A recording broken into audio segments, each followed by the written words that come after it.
British advanced pain clinic, నొప్పి మాయం, surgery దూరం. For appointments 9155556563. After long 19 years తర్వాత అప్పుడు ఎట్లా ఉన్నారు ఆ సినిమాలు, ఇప్పుడు అట్లానే ఉన్నారు అనమాట. Thank you. పార్ట్ 2కి రెడీ అవుతున్నాను, నెక్స్ట్ మంత్ షూటింగ్.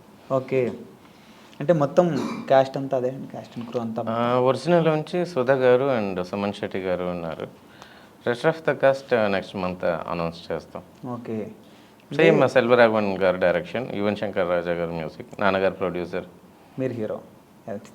ఎట్లా ఫస్ట్ ఈ స్టోరీ డిస్కషన్ అది ఎట్లా అంటే, మనం ఒకసారి వెనక్కి వెళ్తే ఈ 7 బైజీ బృందావనం కాలనీ అట్లా ఎట్లాగా ప్రాజెక్ట్ స్టార్ట్ అయింది? ప్రాజెక్ట్ అంటే మొన్న 31st న్యూ ఇయర్కి ఖుషి రిలీజ్ చేసాం. నాన్నగారు ఇక్కడ ఇంటర్వ్యూలో నెక్స్ట్ 7G2 చేయాలనుకుంటున్నాను ఇంటర్వ్యూలో చెప్పారు. అది న్యూ ఇయర్ రోజు తమిళ్లో డైలీ దినతంది పేపర్లో పెద్ద ఆర్టికల్ 7G2 చేయబోతున్నాను వేశారు. ఈవినింగ్ సన్ న్యూస్కి వచ్చింది. నేను అన్నాను సరే సెల్వరాఘవన్ అడగండి అని. నాన్నగారు కలిసారు. నేను ఒక ఐడియా లైన్ చేసి పెట్టు, నేను ఒక 2 years ముందు నాన్నగారికి తెలుసు. సో వాళ్ళిద్దరు డిస్కస్ చేశారు. సెల్వరాఘవన్ కూడా ఆల్మోస్ట్ సిమిలర్ అలాగే రాసి పెట్టున్నారు, తను ఇంకా చాలా బాగా రాసి పెట్టున్నారు. సో ఇంకా 3వ తారీఖు నేను కలిసి ఎలా ఏం చేయాలి ఏం చేయకూడదు ఎలా చేద్దాం అని డిస్కస్ చేసి ఇంకా స్క్రిప్ట్ వర్క్ స్టార్ట్ చేశారు. ఒక 4 months నేను బాగా కంటిన్యూస్గా జిమ్ డయట్ అని వర్కౌట్ చేసి మళ్ళీ కలిస్తే అప్పుడు కలిస్తే ఎలా ఉన్నాం అలాగే ఉన్నాం. ఇంకాని ఎన్ని వెళ్ళని అడిగారు, చూస్తే అలా లేదు స్కూల్ పిల్లలాగే ఉన్నాం అన్నారు. సో ఇంకా రెస్ట్ ఆఫ్ ద ఇప్పుడు ప్రీ ప్రొడక్షన్ వర్క్ జరుగుతుంది. యువన్ శంకర్ మ్యూజిక్, యువన్ శంకర్ రాజా గారి మ్యూజిక్, సో కంపోజింగ్ జరుగుతుంది. అండ్ ఫస్ట్ పార్ట్ మ్యూజిక్ ఎంత పెద్ద హిట్ అని, ప్రతి పాట హిట్, అందులో ప్రతి పాట ప్రతి మ్యూజిక్ స్కోర్ బ్యాక్గ్రౌండ్ స్కోర్ అన్నీ హిట్ మైండ్లో అందరికీ ఉండిపోయింది. సో ఇప్పుడు అలా ఉండాలని, దానికంటే డబుల్ ఉండాలని ఎక్స్పెక్ట్ చేస్తారు. సో దానికి వర్క్ జరుగుతుంది. అంటే యాక్చువల్గా ఏంటంటే ఒక్కో సినిమాలో ఒక్కో సీన్ గుర్తొస్తుంటుంది, కానీ 7 బైజీకి వచ్చేసరికి ప్రతి సీను అట్లా రీల్లో తిరుగుతుంటుంది. ప్రతి ఒక చిన్న షాట్ కూడా అందరికి మైండ్లో ఉండిపోయింది. ఒక్కొక్కరిని అడిగితే ఈవెన్ ప్రెస్ మీట్ జరిగితే మీరెన్నిసార్లు అందరూ ఒక్కొక్కరు, నేను 15-20 సార్లు చూసాను, 25 సార్లు చూశాను. నన్ను అడిగారు మీరెన్నిసార్లు, నేను ఒకసారిగా చూశానండి. బికాస్ ఆ క్లైమాక్స్ ఆ పోర్షన్ నేను తట్టుకోలేను, చూస్తే ఆ క్యారెక్టర్ లోపలికి వెళ్ళిపోతాను. సో 19 ఏళ్ళ తర్వాత మళ్ళీ ఇప్పుడే చూడబోతున్నాను. ఈ సినిమా గురించి మీరు చేసినప్పుడు ఎట్లా, అప్పుడు ఎలా అనిపించింది స్టార్టింగ్? ఇప్పుడు నాన్నగారు సినిమా చేయమన్నప్పుడు అదే ఫస్ట్ నాన్నగారు అడిగారు. ఫైనల్గా ఫస్ట్ సూర్యతో కానీ లేకపోతే మాధవన్తో కానీ చేద్దాం అనుకున్నాం, డేట్స్ కుదరలేదు. ఫైనల్గా సెల్వరాఘవన్ కొత్త హీరోతో వెళ్దామని మా అబ్బాయి ఉన్నారు, చూశారు. యాక్చువల్లీ కలవమన్నారు, నేను కలవలేదు ఎందుకంటే తెలిసాను మనం చూస్ చేయరని. మళ్ళీ రెండోసారి కలిసాను, ఫోటోషూట్ చేద్దాం అన్నారు. ఫోటోషూట్ చేసి ఓకే సార్ లుక్ బాగుంది, మనం రవితోనే చేద్దాం. నాన్నగారు అప్పుడు అన్నారు తనకేం తెలియదు అని, పర్వాలేదు నేను చూసుకుంటాను. సో ఒక్కొక్క విషయం తను ఫుల్గా క్యారెక్టర్కి నన్ను చేంజ్ చేశారు. సో ఈ మూవీ ఏంటంటే అప్పుడు ఒక ప్రపంచం, సినిమా ఏంటంటే ఒక కొత్త కాన్సెప్ట్తో వచ్చింది. ఆ సినిమా చూసినప్పుడు థియేటర్ నుంచి బయటకు వచ్చిన తర్వాత ఒక 1 week వరకు సినిమా అలా తిరుగుతూ ఉంది అని చెప్పి చాలామంది చెప్తున్నారు అనమాట. సో అందులో మీరు పార్ట్ అయి ఉన్నందుకు ఎట్లా ఫీల్ అవుతుంది? డెఫినెట్గా లైక్ ఇప్పుడు కూడా టీవీలో జెమినీలో సన్లో టీవీలో ఈవెన్ ఓటీటీలో ఎవరైనా చూస్తే, ఎస్పెషలీ నా ఫ్రెండ్స్ స్కూల్లో చదువుకునే వాళ్ళు కాలేజీలో ఫోన్ చేసి నన్ను తిడతారు, రే ఎందుకు రైన్ ఏడిపిస్తున్నాను, నిన్ను ఎవడు చూడమన్నాడు, ఆల్రెడీ చూసావు కదా. అది ఏడుపు వస్తుంది, నేనే క్లైమాక్స్ చూడను. ఎప్పుడైనా వేసిన క్లిప్పింగ్స్ చూస్తాను లేకపోతే సాంగ్స్ చూస్తాను, కానీ ఫుల్ ఒక ఫ్లోలో కూర్చొని ఉంటే మీరు చెప్పారు కదా, జనరల్గా ఆడియన్స్ చూస్తే వాళ్ళకి 1 week పడుతుంది దాని నుంచి బయటికి రావడానికి. నేను చూస్తే నాకు 1.5-2 months పడుతుంది దాని నుంచి బయటికి రావడానికి. ఇందులో మీకు బాగా నచ్చిన సీన్? అన్ని సీన్స్ ఇష్టం. ఎక్కువ ఇష్టం అంటే సుమన్ శెట్టి గారిది అలాం సీన్, అండ్ పని వచ్చింది హీరో హోండాలోనే చంద్రమోహన్ గారికి లెటర్ ఇచ్చి లోపలికి ఎడ్చే సీను, అండ్ క్లైమాక్స్లో అమ్మాయి చనిపోయిన తర్వాత వాళ్ళు పోలీస్ దగ్గర అమ్మాయి రాలేదు నేనే వెంటబడ్డానని చెప్పి అబద్ధం చెప్తాడు. అప్పుడు మదర్ క్యారెక్టర్ వచ్చి ఎవరికి తెలియకుండా బ్లెస్సింగ్స్ ఇస్తుంది. ఆ సీన్ బాగా టచింగ్గా ఉంటుంది. అది ఈ క్రికెట్ గ్రౌండ్లో ఒక సీన్ ఉంటుంది కదా, ఎండ కొట్టింగ్ చెమట పట్టింగ్, ఆ సీన్ షూట్ చేసే లోపల నాకు ఎప్పుడు టేక్ ఓకే అంటారు. ఎందుకంటే ఫస్ట్ అది చాలా లెంతీ సీన్, ఆల్మోస్ట్ మీరు దాంట్లో సగమే చూస్తుంటారు. అండ్ సెల్వరాఘవన్ సార్ ఎలా అంటే ఒక సీన్కి ఒక వేరియేషన్ ఉండదు, ప్రతి డైరెక్టర్ ఒక్కొక్క స్టైల్ ఉంటుంది. తను ఒక సీన్కి 5 వేరియేషన్స్ తీస్తారు. అప్పుడు అనుకోండి ఒక్కొక్క వేరియేషన్కి ఎన్ని టేకులు. సో లాస్ట్గా ఫైనల్ వేరియేషన్లో ఒక 7వ టేక్ ఓకే అయింది. కరెక్ట్గా నా టేక్ నెంబర్ కూడా గుర్తుంది. టేక్ అవ్వకుండా అప్ప అని రిలాక్స్ అయ్యి బైలింగ్వల్ ప్రతి ఫ్రేమ్ 2 సార్లు షూట్ చేయాల్సిందే, 2 లాంగ్వేజ్. ఇంకా తెలుగు ఓకే, తెలుగు షూట్ చేసిన టేక్ ఓకే అప్పుడంటే పిచ్చగా తిట్టారు. ఏంటంటే తమిళ్ కంటే తెలుగు చాలా బాగుంది, తమిళ్ మళ్ళీ చేయి అంటారు. అల్లు అర్జున్ కదా ఆర్యా సినిమా నేను ఒప్పుకొని మళ్ళీ ఆడతానంటే అలాగే ఫుల్గా సినిమా మొత్తం బాగా చేస్తే మళ్ళీ చేయమంటారు, లేదు తమిళ్లో నాకు ఇలాగే కావాలని. సో ఒక్కొక్క సీన్ పెయిన్స్ టేకింగ్గా అంత డీటెయిల్గా. ఫస్ట్ ఆఫ్ ఆ రఫ్ అండ్ టఫ్ క్యారెక్టర్ చూస్తే నేను అలాగే ఉంటాను అని అనుకుంటారు ఆడియన్స్. అది ఫుల్గా డైరెక్టర్ గారు ప్రతిదీ, నా క్యారెక్టర్ కానీ, సోనియా అగర్వాల్ కానీ, సుమన్ శెట్టి గారు కానీ, ఈవెన్ చంద్రమోహన్ ఆ కొట్టే దగ్గర నుంచి అన్నీ తనకి ఎలా కావాలో, అంటే ఓవర్గా చేయకూడదు, తక్కువ చేయకూడదు. ఆల్మోస్ట్ 180 days చేసాం సినిమా 2 లాంగ్వేజ్లు కలిపి.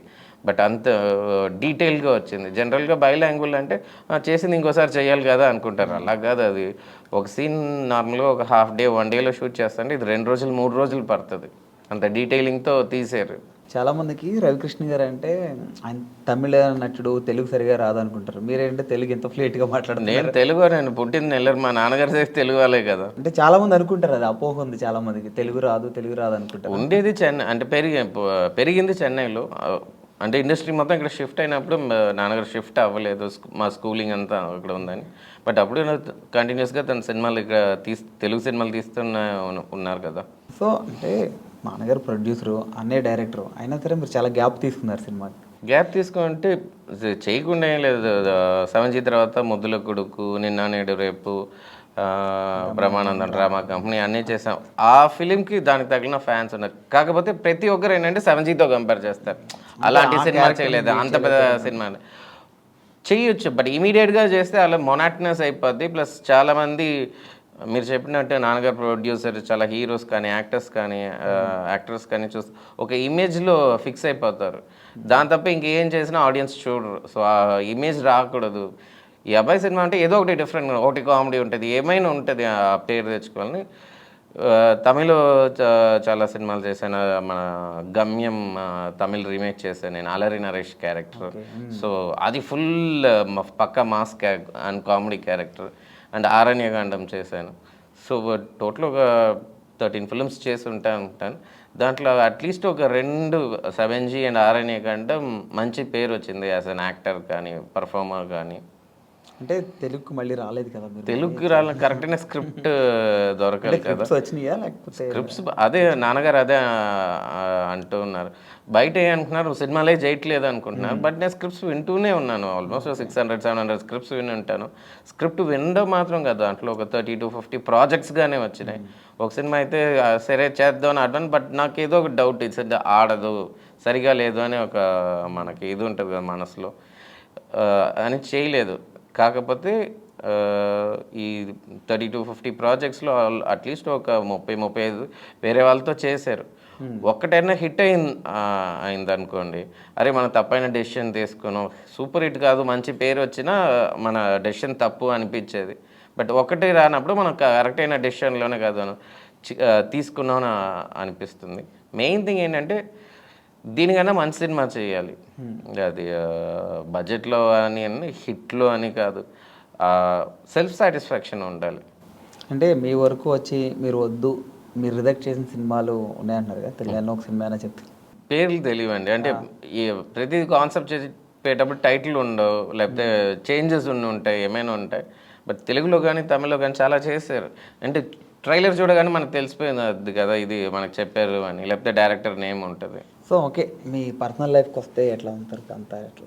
Everything is fine. Personal life చాలా మటుకు అంటే ఇండస్ట్రీకి దూరంగా ఉన్నారు కదా, అంటే ఫాదరు బ్రదర్ ఇద్దరు ఇండస్ట్రీలో ఉన్నారు, కానీ మీరు సినీ కెరీర్ కొంచెం సినిమాకి దూరంగా. ఈవెన్ నేను సినిమాలు చేసేటప్పుడైనా టోటల్ ఇంట్రోవర్ట్. షూటింగ్ వెళ్తాను, ఇంటికి వస్తాను, సినిమాలు చూస్తాను. So I'm by my self most of the time. అంటే ఇప్పుడు పాన్ ఇండియా అయింది కదా మొత్తం, సో ఇప్పుడు తలుచుకుంటే అనిపిస్తుంది మీకు మళ్ళీ? పాన్ ఇండియా అప్పుడే ఉన్నింది. ఇప్పుడు నాన్న భారతీయుడు కానీ, కర్తవ్యం కానీ, ప్రతి సినిమా పాన్ ఇండియాకి చేయలేం. బట్ అప్పటికి ఇప్పటికన్నా లాంగ్వేజ్ బ్యారియర్ తగ్గింది. సబ్ టైటిల్స్తో అన్ని లాంగ్వేజ్కో, ఈవెన్ ఓటీటీ ప్లాట్ఫామ్స్ ఉన్న వల్ల ఫారిన్ లాంగ్వేజ్ ఫిల్మ్స్ ఎక్కువ చూస్తున్నారు. ముందు అది అవైలబిలిటీ ఉండేది కాదు.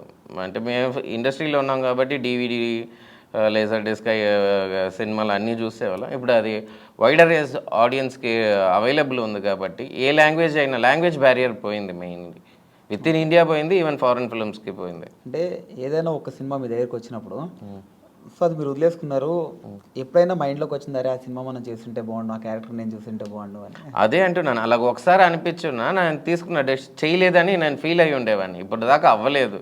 సో దానివల్ల ఇంకా చేస్తే జాగ్రత్తగా చేయాలి, ఇంకా మంచి ప్రాపర్గా చేయాలి ఒక సినిమా అనేది.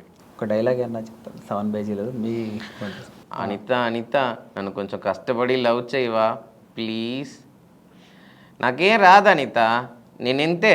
ఓకే, అంటే ఇప్పుడు వరకు మిమ్మల్ని ఏం సినిమా చేస్తాం 7 పేజీ బృందావన్ కళ్యాణ్ రవికృష్ణ అట్లా అని అంటున్నారు కదా.